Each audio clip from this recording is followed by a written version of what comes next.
कहते हैं। ठीक, ये हमारी पृथ्वी का एक मॉडल है। क्या है? मॉडल। हाँ, यानी इसको बनाने का मतलब ये है कि हम इसको देख के जाने कि हमारी पृथ्वी इसी तरह से है। आपको इसमें कुछ लाइनें दिख रही होंगी, यहाँ देखिए, दिख रहा है ना? यह पृथ्वी का जो नीचे वाला हिस्सा है इसे हम क्या कहते हैं? दक्षिणी ध्रुव। और ऊपर को क्या कहते हैं? उत्तरी ध्रुव। यानी कि इसे हम आर्कटिक ध्रुव भी कहते हैं और इसे हम अंटार्कटिका ध्रुव भी कहते हैं। ठीक है ना? दक्षिण वाले को अंटार्कटिका और उत्तर वाले इधर ध्यान दीजिए आर्कटिक। क्या है? आर्कटिक। इतना ऊपर नीचे समझ में आ गया ना? अब देखिए ये एक बीच में लाइन आई हुई है, एक लाइन सीधी है ना? जितनी भी इसमें खड़ी लाइन होगी, ठीक है ना? ऐसा कोई लाइन पृथ्वी पे नहीं है। पृथ्वी पे कोई लाइन दिखता है क्या? नहीं है। यह क्यों बनाया गया है? हमें अपनी पृथ्वी को अच्छे से समझ ले हम, इसीलिए हमारे पृथ्वी पे ये लाइनों को बनाया गया है काल्पनिक। कैसा? काल्पनिक। ऐसा कोई लाइन नहीं है। हमको पृथ्वी को समझने के लिए ये काल्पनिक लाइनों को बनाया गया है ताकि हम पृथ्वी के बारे में पूरी तरीके से अच्छे से जान लें। ठीक है?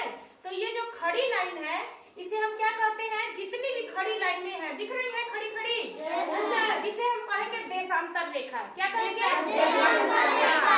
और कुछ ऐसी लाइनें हैं पट्टपड़ा लाइन, इसे हम क्या कहेंगे? अक्षांश रेखा। क्या कहेंगे? अक्षांश रेखा। यानी खड़ी लाइन देशांतर और पट्टपड़ी लाइन को अक्षांश रेखा कहेंगे। ठीक, ये सिर्फ हम समझने के लिए इस तरह की लाइनों को बनाया। पृथ्वी पे ऐसा पृथ्वी पे कोई लाइन नहीं है, है ना? यह पृथ्वी का एक मॉडल है। इसमें भी देखिए लाइनें दिख रही है ना?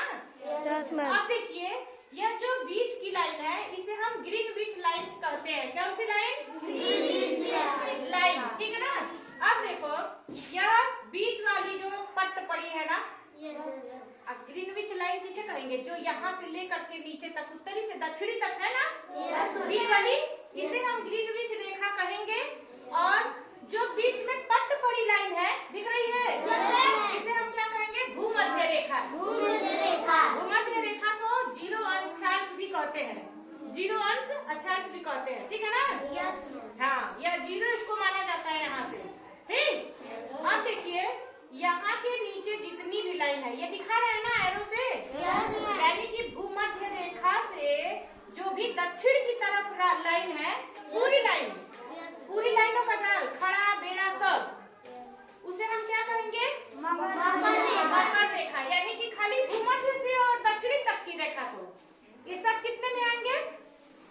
मकर रेखा। यानी कि इस लाइन के नीचे जितने भी देश आएंगे उन्हें हम कहेंगे कि यह मकर रेखा में है। क्या कहेंगे? मकर रेखा। हाँ, इसीलिए इसको बनाया गया है।